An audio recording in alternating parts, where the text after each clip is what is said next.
Maka bahasanya an-naqdu khairun minan nasi'ah. Tidak ada yang lebih baik di dunia ini selain daripada harta, itu tidak ada. Makanya kenapa orang hari ini berlomba-lomba pengen kaya, karena dalam prinsip mereka an-naqdu khairun minan nasi'ah. Dan uniknya umat muslim ikut-ikutan. Umat muslim kaya itu apa hukumnya? Wajib. Umat muslim kaya hukumnya wajib.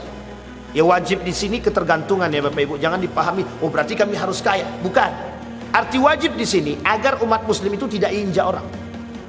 Kenapa Nabi, kalau orang bilang Nabi itu miskin, kalau saya salah Pak, Nabi itu tidak miskin. Nabi itu kaya. Kalau miskin tidak mungkin mahar dia itu 40 ekor unta, itu tidak mungkin. Tapi cara Nabi untuk mendapatkan harta itu dengan cara yang halal. Nah, kalau boleh kita sindir sedikit, kita sindir sedikit lah. Kasus Pertamina misalkan 968 triliun misalkan. Itu kan kasus yang unik itu Pak. Sekarang saya tanya sama Bapak Ibu, 1 triliun saja, tidak usah jauh-jauh 900, 1 T saja, kira-kira 1 triliun itu bisa menghidupkan berapa banyak orang miskin? Berapa banyak Pak? 1 T. Oh jauh betul Pak Ustaz 1 T, ya udahlah kalau jauh betul 1 T, 100 miliar lah. 100 miliar, anggaplah satu kepala keluarga itu 1 miliar, berarti sudah berapa orang? 100 orang Pak. Kalau 1 triliun, berarti berapa orang? Jadi mohon maaf, kasus kemiskinan itu memiskinkan. Jadi bukan miskin otomatis, tapi dimiskinkan. Dan Bapak Ibu tahu salah satu harapan kaum Yahudi, dia ada 2 harapan yang terpenting dari kaum Yahudi itu Pak, 2. Ini Yahudi ya, bukan bicara Bani Israel, tapi Yahudi. 2 Pak harapannya. 1 memiskinkan, yang kedua mempunahkan. Yang dipunahkan apa? Manusia. Assalamualaikum warahmatullahi wabarakatuh. Bapak ibu abang kakak adik jamaah dimanapun berada. Man bana masjidan, siapa yang bangun masjid, manallah mislahu baitan fil jannah. Ma la yudraku kulluh, la yutraku kulluh. Kalau belum bisa bangun satu masjid utuh, 1, 2, 3 sak semen, batu bata, batu kerikil, insya Allah mengalir sampai hari kiamat. Bingung kemana kami mau salurkan? Jangan lagi bingung, salurkan ke Masjid Peradaban. Di nomor rekening Bank Syariah Indonesia BSI, nomornya mudah 33300009097 atas nama FSRMM. Konfirmasinya ke nomor berikut 0813 7733 9947. Berkah selalu. Wassalamualaikum warahmatullahi wabarakatuh.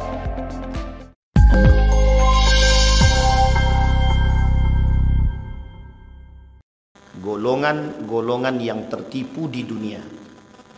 Golongan-golongan yang tertipu ini, kata Imam Al-Ghazali, kelak golongan-golongan seperti ini itu adalah golongan-golongan yang akan menempuh atau mendapatkan bagiannya kelak di hari kiamat. Kenapa Imam Al-Ghazali menuliskan kitab ini? Bukan tanpa alasan. Ada alasannya, ada. Merujuk kepada hadis baginda Nabi Muhammad SAW. Banyak hadis daripada baginda Nabi Muhammad SAW yang berbicara tentang cinta terhadap dunia. Posisi dunia itu dan zaman itu di masa para sahabat, di mata para sahabat, di mata para tabi'in, di mata para tabi'in itu tak layak seperti debu yang ada masanya pergi. Ada masanya pergi. Bahkan kata Ibnu Athaillah, dunia itu fana. Fana kata dia. Yang tertipu dengan kefanaan, berarti itulah orang-orang yang maghrur, orang-orang yang bodoh. Tapi ada orang yang sadar bahwa dunia ini fana, dunia ini fana, sehingga kefanaan dunia ini dipandang oleh Imam Al-Ghazali akan sirna pada masanya.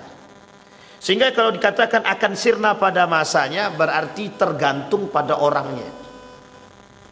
Apakah dia sadar bahwa dunia ini akan fana atau tidak, termasuk diri kita sendiri. Makanya ada yang hidup, ada yang mati. Allah sebutkan di dalam Al-Quran itu, amatana thnataini wa ahyaitana thnataini. Kami matikan 2 kali, kami hidupkan 2 kali. Amatana thnataini wa ahyaitana thnataini. Uniknya, ketika Allah menghidupkan dan mematikan, di situ sebenarnya logikanya sudah dapat. Kalau mematikan dan menghidupkan, berarti ada yang datang, ada yang pergi. Dan yang datang pasti akan pergi. Dan yang pergi ini kelak akan kembali dengan model yang berbeda. Disinilah kemudian cara Imam Al-Ghazali memahami.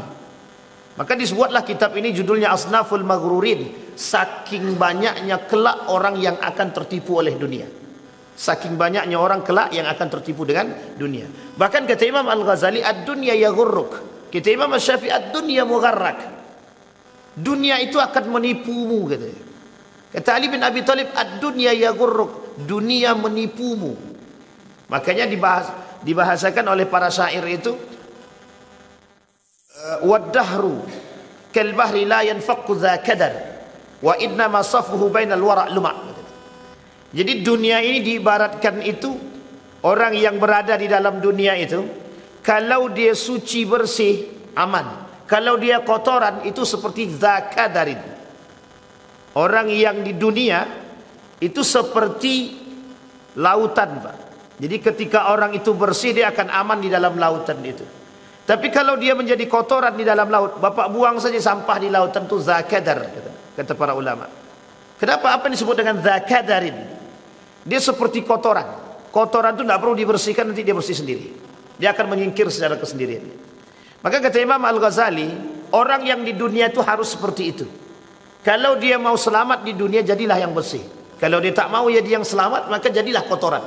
Maka kelak dia akan tersingkir sendiri. Orang yang baik sekalipun mati, tapi mati dia meninggalkan kebaikan. Orang yang buruk mati, tapi buruknya meninggalnya atau matinya meninggalkan keburukan. Ini yang kemudian menjadi persoalan.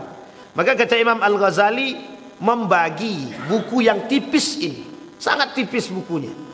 Asnaful Maghrurin dibagi pada 4 bagian. Satu, kata Imam Al-Ghazali, ghururul kafir, tertipunya orang-orang kafir. Yang kedua, ghururul abidin, tertipunya orang-orang ahli ibadah. Jadi bukan hanya sekedar orang kafir saja yang tertipu, ahli ibadah pun bisa tertipu. Saking menikmati ibadahnya, dan itu bisa membuat dia tertipu. Kemudian itu yang kedua. Yang ketiga, ada disebut dengan ghururul ulama. Ghururul ulama. Kalau bahasa lainnya, ini ada kaitan dengan ulama yang tertipu. Ulama yang tertipu dengan dunia. Itu yang ketiga. Kemudian ada namanya ghururul mutasawwifin. Tertipunya orang ahli tasawuf. Nah, ini lain lagi ceritanya. Dan ini kemudian oleh Imam Al-Ghazali dibagi. Nah, dalam poin yang pertama kata Imam Al-Ghazali ada namanya ghururul kafir. Tertipunya orang kafir.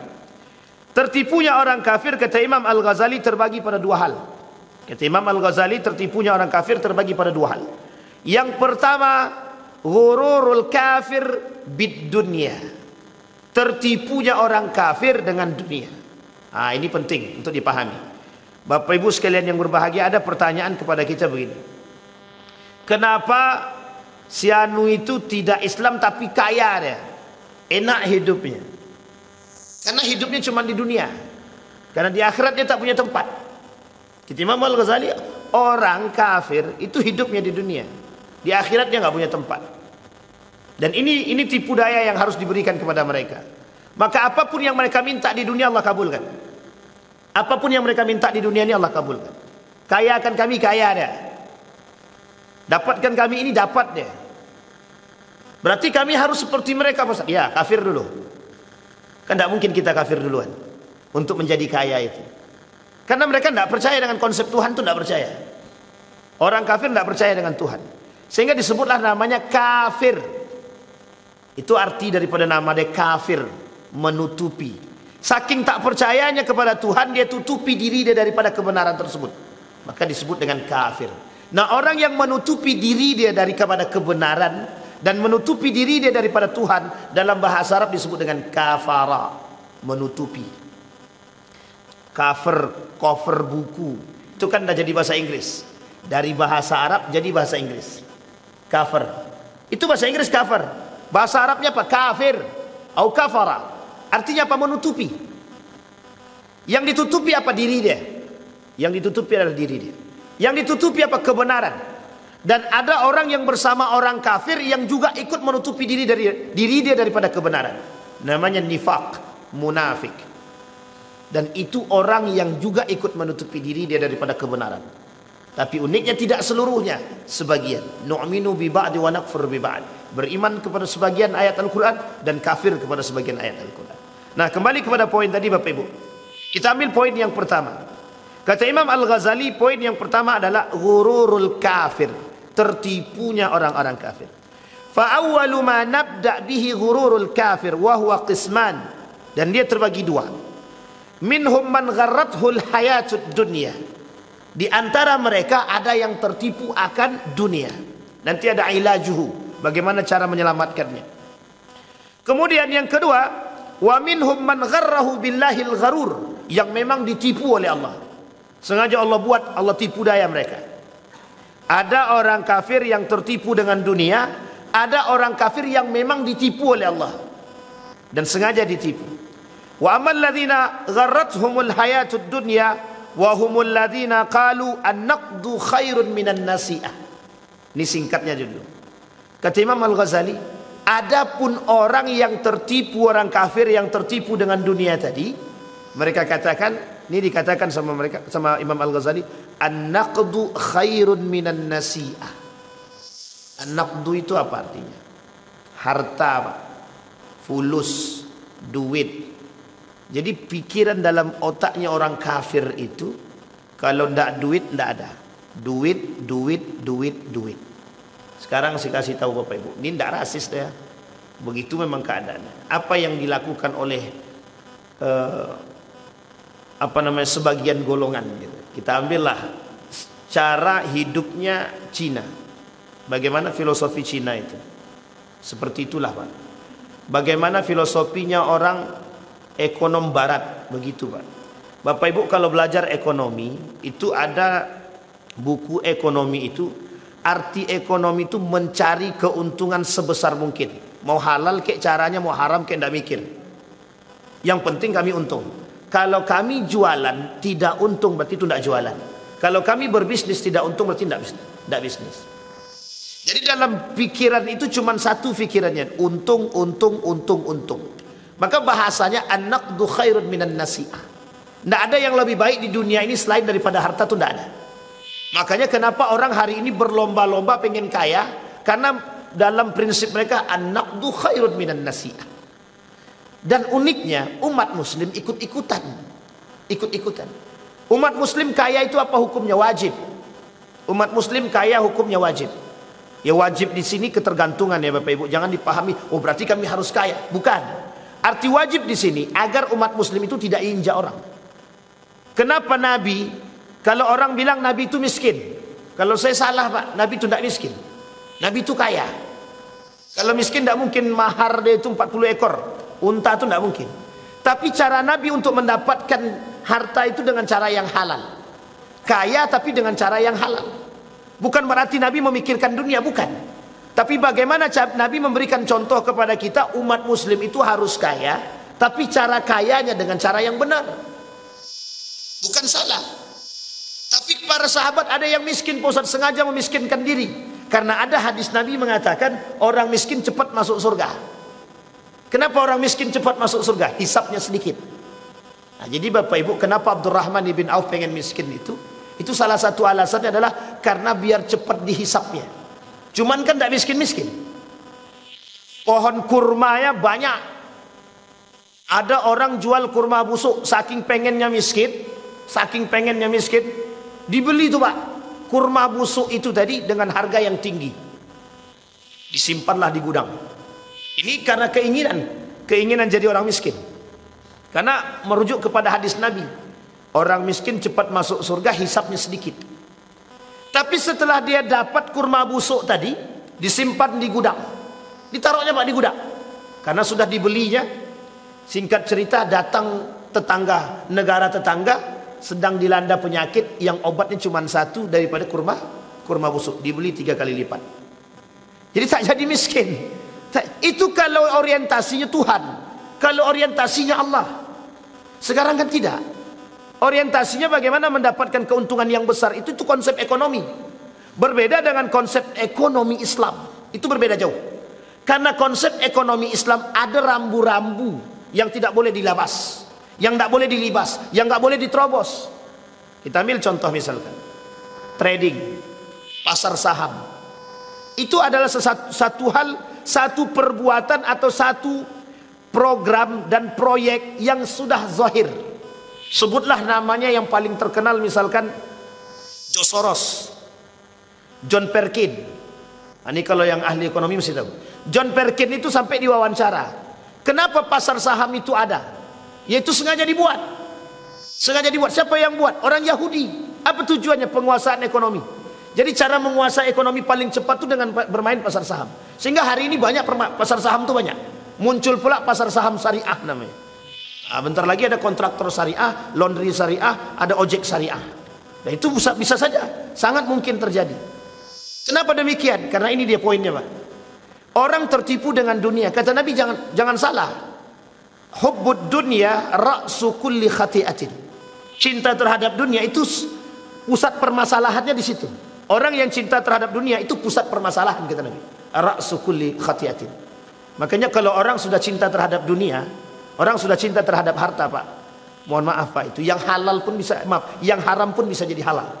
Yang haram aja bisa jadi halal. Coba bayangkan, seorang pemuda hidup pada masa Harun ar-Rasyid dengan seriusnya, Pak, pengen cepat kaya. Setelah dia mencoba mengemis, apa kata dia? Ternyata mengemis itu lebih mudah dapat duit. Sehingga pemuda ini melakukan ngemis setiap hari, Pak. Rumahnya bertingkat, orangnya kaya, punya kuda, punya onta. Pada masa itu yang punya kuda, yang punya onta pasti sama dengan orang yang punya Pajero, yang punya Fortune, yang punya Robicon, itu sama, Pak. Artinya dia sudah punya kuda, sudah punya onta, tapi kok masih mengemis? Apa jawabannya? Ketika ditanya, ternyata mengemis itu lebih mudah dapat duitnya ketimbang kerja. Kerja belum tentu ada yang beli kalau berdagang, tapi kalau mengemis sudah jelas dapat. Setelah dia keliling dari pasar ke pasar, ternyata dikumpulkan pendapatannya banyak. Apa kata dia? Lebih baik aku mengemis daripada kerja. Coba bayangkan, ketahuan sama Harun ar-Rasyid, kemudian dimiskinkan oleh Harun ar-Rasyid. Dan itu terjadi pada masa Harun ar-Rasyid saja sudah terjadi, apalagi pada masa yang sekarang. Maka Bapak Ibu sekalian yang berbahagia, percaya atau tidak percaya, yang namanya perkembangan cara mendapatkan uang itu dari yang sifatnya fisik menjadi non fisik. Dari yang sifatnya duit itu jelas maka akan jadi tak jelas. Maksudnya bagaimana, Pusat? Nah, hari ini kita pakai uang kertas, besok kita pakai uang elektronik namanya. Dan itu sudah menjadi cara untuk menguasai dunia ini oleh kaum Yahudi. Itu difikirkan bagaimana caranya, dicari celahnya, Pak. Ada namanya dulu Bitcoin, dan itu akan menjadi proyek untungan, proyek untung.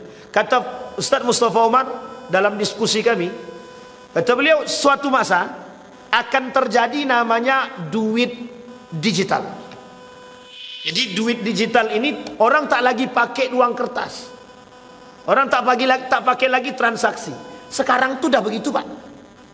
Pergi ke mall pakai kiris, masih mending kiris kan. Tapi kalau pakai yang lain, di Saudi juga sudah pakai bukan kiris tapi ada nama yang lain, dan itu bisa digunakan. Kelak orang tak pakai lagi pegang itu. Tapi perlu dipahami Bapak Ibu, perusahaan yang membuat nanti uang digital itu perusahaan Yahudi. Dan perusahaan Yahudi itulah yang akan mengkontrol masuk dan keluarnya uang di muka bumi ini, di dunia ini. Inilah cara mereka untuk menguasai dunia. Nah, saya petik sedikit sejarah Bapak Ibu. Di dalam satu video, Bapak Ibu boleh cek video ini, dan itu adalah masa depan. Judul videonya singkat saja videonya. Namanya American Dream. Masa depan atau mimpi atau cita-cita Amerika. Di situ udah kelihatan Bapak Ibu. Siapa yang mengendalikan Amerika dalam video itu, yang singkat itu tahu semua. Maka kenapa keluar uang kertas? Kenapa emas kita habis? Dalam video itu nanti Bapak Ibu bisa simpulkan. Dulu uang kita di backup dengan emas. Setelah di backup dengan emas, hilang emasnya, tinggal peraknya. Di backup dengan perak. Sekarang perak sudah habis, tinggal timahnya. Timah tak ada lagi, pakai apa lagi? Tak ada pakai apa-apa, Pak. Dan itu dikuras semua, habis. Sehingga tidak ada lagi backup. Uang Bapak Ibu kalau robek dan tidak ada guna. Uang kertas itu kalau sudah robek tidak ada guna. Uang timah kalau sudah patah tidak ada guna. Kalau dulu emas 1995 dijadikan cincin Pak sama orang. Ada uang yang 500 emas warna kuning itu yang tahun 1995. Itu kalau seandainya itu rata-rata dijadikan cincin. Karena masih ada backupan emasnya. Habis Pak, dikuras. Cara mereka melakukan untuk karena cinta terhadap dunia tadi, untuk mengambil dunia tadi, maka semua cara akan mereka buat. Dulu orang transaksi jual beli offline, sekarang online. Jadi unsur penipuannya lebih banyak mana? Online apa offline? Lo yang offline saja banyak tipu dayanya, apalagi yang online. Jadi kalau Bapak Ibu hari ini membeli online kemudian ditipu orang, tidak usah menggerutu, karena memang sudah sunnahnya begitu. Pasti akan ada tipu daya dalam transaksi jual beli itu. Apalagi kalau transaksi jual belinya online, sangat mudah Pak. Mau protes kemana? Mau protes ke Shopee, mau protes ke waralaba yang lain dan lain sebagainya. Tidak bisa Pak, kita tidak bisa protes. Kalaupun protes kita hanya lewat WA. Lah kalau diputuskan WA-nya selesai, kita tidak bisa ngapa-ngapain. Padahal dalam transaksi jual beli ada sunnah yang harus ditingkatkan. Sunnahnya apa? Tawar menawar.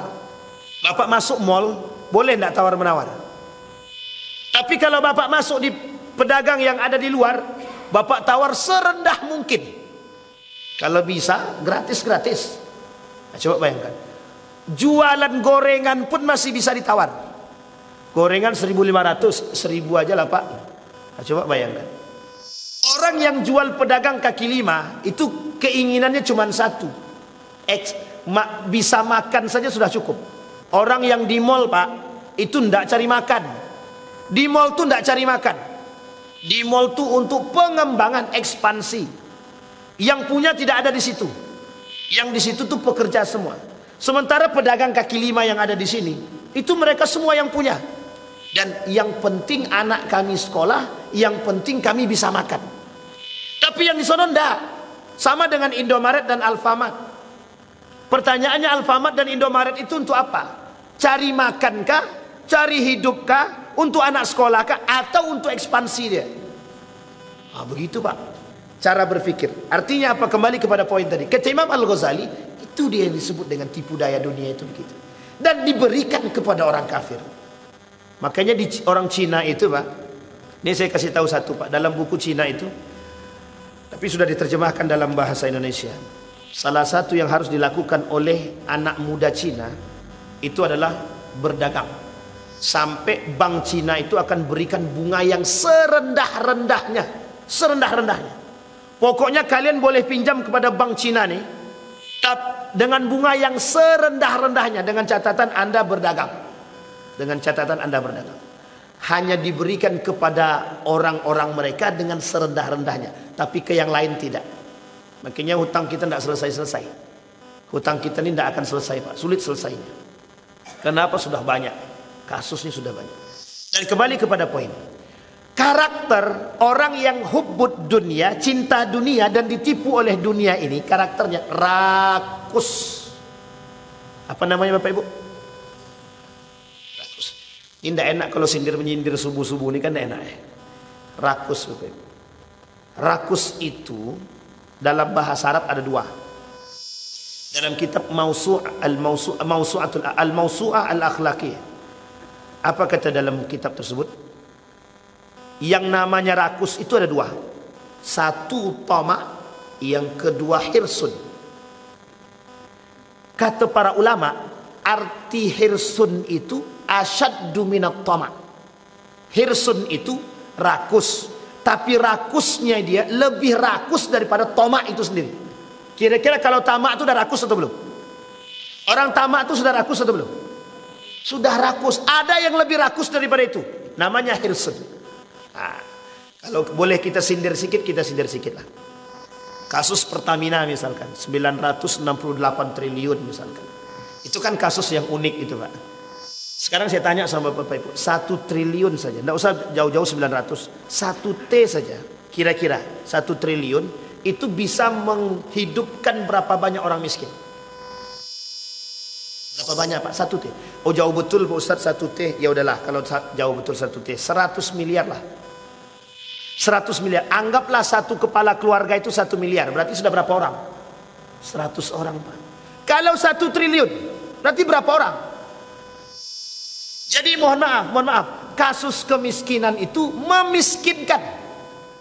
Jadi bukan miskin otomatis, tapi dimiskinkan. Dan Bapak Ibu tahu, salah satu harapan kaum Yahudi, dia ada 2 harapan yang terpenting dari kaum Yahudi itu, Pak. 2. Ini Yahudi ya, bukan bicara Bani Israel, tapi Yahudi. 2 Pak harapannya. 1 memiskinkan, yang kedua mempunahkan. Yang dipunahkan apa? Manusia. Contohnya apa? Covid. Contohnya Covid. Itu bisa jadi bagian daripada pemunahan, Pak. Yang kedua, memiskinkan. Dimiskinkan dulu. Setelah dimiskinkan, apa yang dikatakan oleh penguasa, orang miskin ini pasti akan ikut. Kita ambil contoh yang paling sederhana. Kami ini orang tak mampu, Pak Ustaz. Tak mampu kami. Yang sering datang kepada kami ya si anu itu. Jadi kalaupun dia minta dipilih, karena dia sering ngasih kami duit, kami pilih. Mau dia munafik dia, mau dia penipu dia, mau dia pendusta dia, mau dia koruptor dia, karena dia yang kasih kami duit ya kami pilih. Betul apa salah? Begitu, Pak.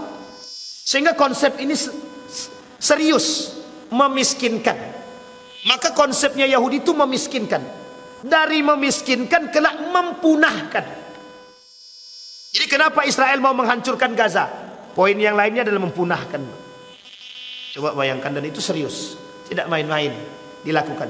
Yahudi punya satu harapan yang tertinggi, membuat jumlah manusia di muka bumi ini semakin sedikit, semakin sedikit. Maka tak salah, kemungkinan akan muncul wabah yang lain, penyakit yang lain sangat mungkin, Pak. Sangat mungkin. Apa contoh yang lain? Ada contoh yang ada.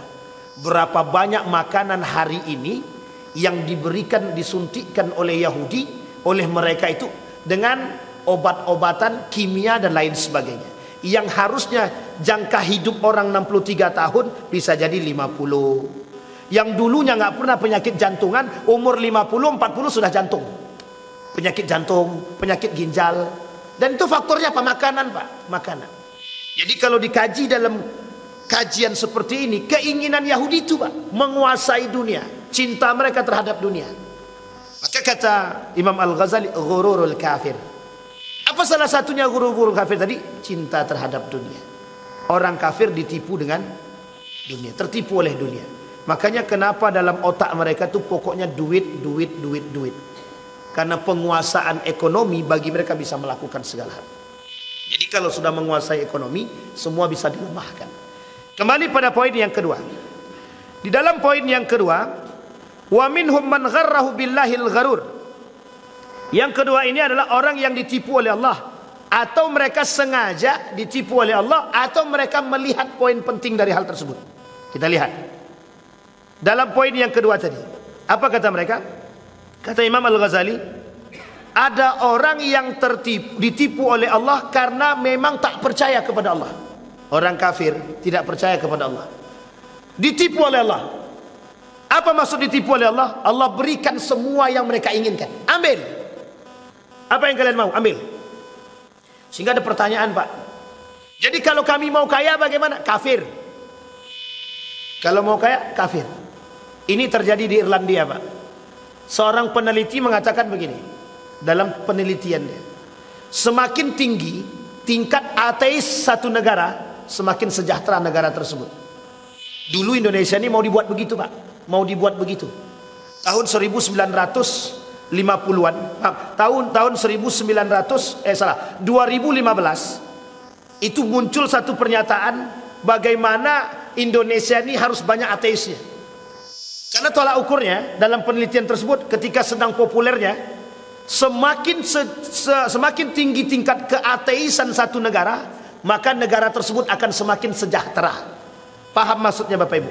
Semakin jauh kita dari agama, maka negara akan semakin sejahtera. Sampai di sini bisa dipahami, Bapak Ibu. Artinya apa? Agama merusak kesejahteraan. Agama merusak kesejahteraan. Dan harus kita pahami baik-baik dari penelitian tersebut.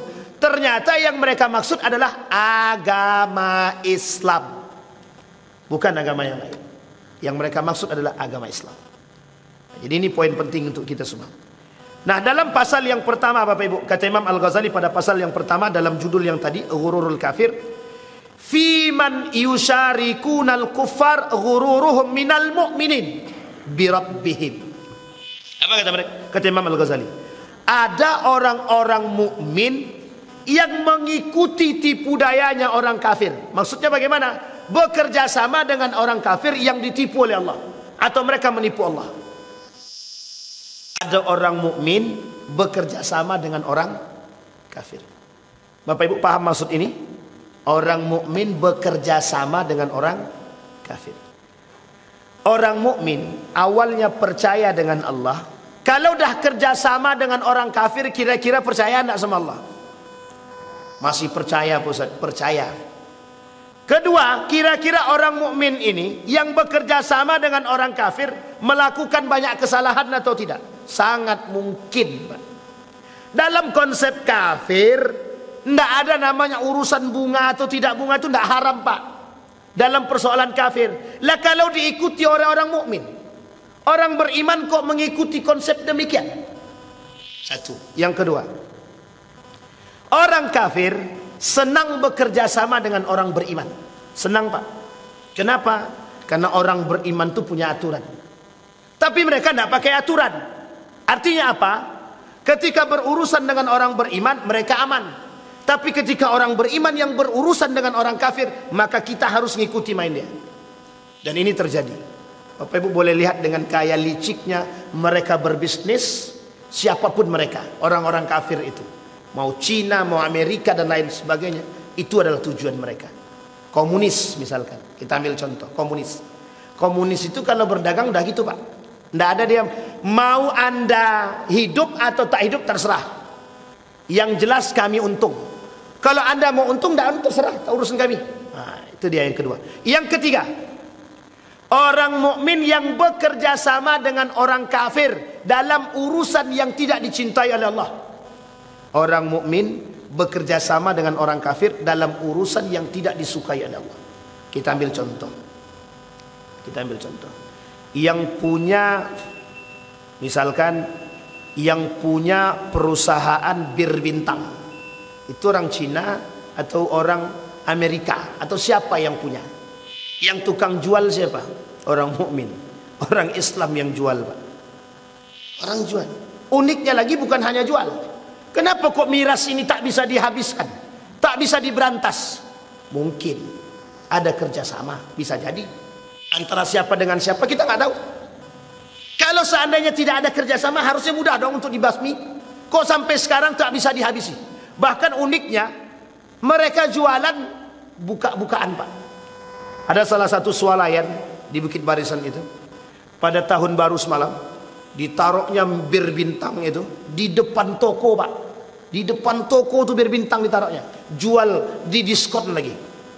Itu bir bintang, Pak. Coba bayangkan. Itu artinya apa? Terang-terangan, Pak. Jual barang kayak, kalau jual barang yang haram begini bisa terang-terangan, ada apa? Titik. Pertanyaan tuh. Ada apa? Jadi kenapa kemungkaran susah dihapus, dibasmi? Bagaimana tidak orang mukmin bekerja sama? Hiburan malam misalkan. Siapa yang punya hiburan malam itu? Siapa yang punya? Kenapa nggak bisa ditutup? Kenapa nggak bisa disegel? Ya mungkin ada kerjasama. Kalau ada kerjasama susah untuk mensegel. Oh mungkin dana dari mereka, ya susah untuk mensegel. Kalau dana dari mereka, nah, ini penting untuk dipahami. Maka orang beriman, kalau bekerja sama, orang beriman, kalau bekerja sama dengan orang kafir dalam urusan-urusan yang seperti itu, orang beriman tersebut bisa dikatakan munafik. Keluar daripada keimanannya, dia menjadi orang yang munafik, nifak. Sampai di sini bisa dipahami Bapak Ibu? Sebelum kita tutup, ada bisa dipahami Bapak Ibu? Ada pertanyaan sampai di sini? Aman? Banyak yang tertipu?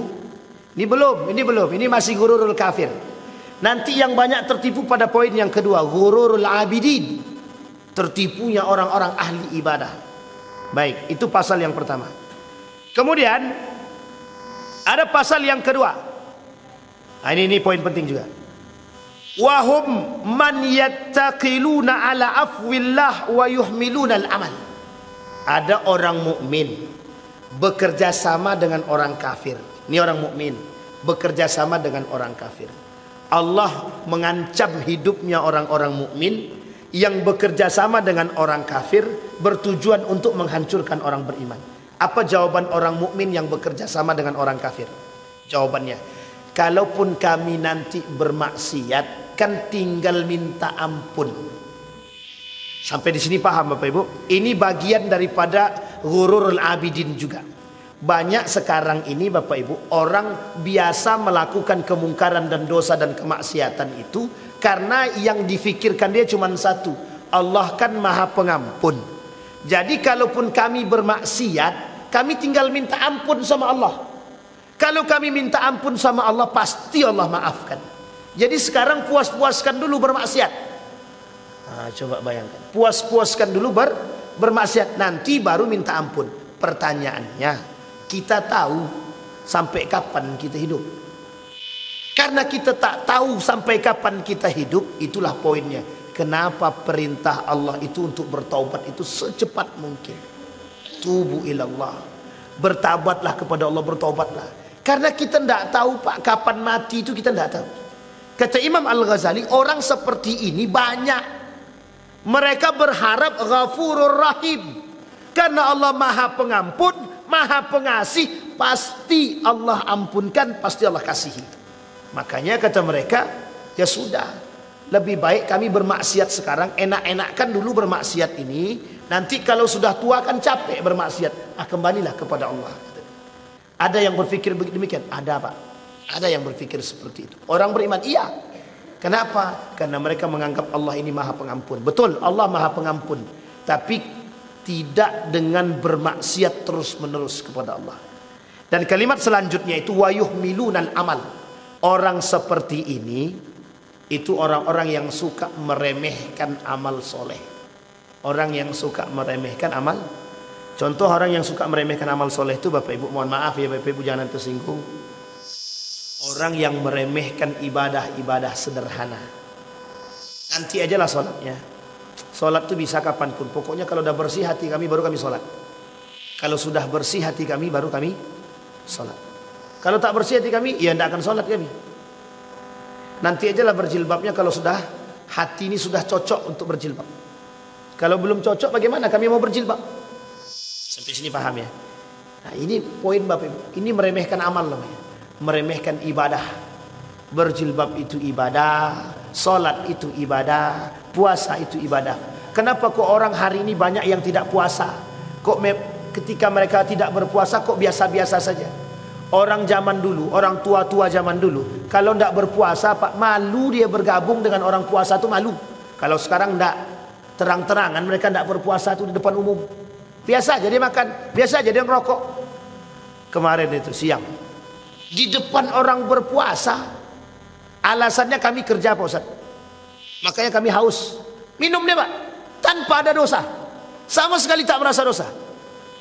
Makanya apa yang ada dalam pikiran mereka, nanti kan bisa diganti, nanti kan bisa bertaubat, nanti kan bisa dibuat lagi, kan masih ada tahun selanjutnya, kan masih ada tahun selanjutnya, bisa kami beribadah. Ini yang dikatakan oleh Imam Al-Ghazali, orang-orang yang meremehkan amal, orang-orang yang bermaksiat kepada Allah dan selalu menganggap bahwa afwullah, dan mereka yattakilun. Yattakilun itu artinya mereka meremehkan atau menganggap remeh urusan-urusan dengan Allah. Bisa kok kami taubat nanti. Nah begitu. Baik Bapak Ibu sekalian yang berbahagia, sampai kita pada pasal yang kedua, yaitu hurur asatul mukminin, atau menentang orang-orang beriman. Orang-orang beriman yang menentang Allah, orang-orang mukmin yang tidak sejalan dengan orang-orang yang beriman yang sesungguhnya. Mereka tertipu dalam urusan dunia, mereka tertipu dalam urusan kerjasama dengan orang-orang kafir, yang dengan bekerjasamanya mereka dengan orang kafir tadi justru menjauhkan mereka daripada ibadah kepada Allah. Sehingga kata Imam Al-Ghazali, ditakutkan orang-orang seperti ini akan muncul di akhir zaman Pak. Ditakutkan orang-orang seperti ini akan muncul di akhir zaman. Kelak Bapak Ibu, lebih banyak orang akan mendukung Amerika ketimbang mendukung umat muslim. Bapak Ibu boleh lihat nanti mana yang paling nampak, Israel kah dengan Amerikanya atau Gaza kah dengan orang beriman. Kita lihat nanti Bapak Ibu. Dan ini adalah poin akhir daripada yang disampaikan oleh para ulama yang membahas tentang akhir zaman. Kelak orang hanya banyak melihat kepada kekuatan Israel dan Amerika ketimbang Gaza yang kecil dan sedikit. Itu sebabnya satu saja, hubbud dunya, cinta terhadap dunia. Saya kira itu saja, mudah-mudahan bermanfaat bagi kita semua. Mudah-mudahan bisa diambil manfaat. Mudah-mudahan semakin membuat kita dekat dengan Allah. Mudah-mudahan di bulan suci Ramadan yang penuh dengan keberkahan ini semakin memberikan kesucian hati kepada kita semua.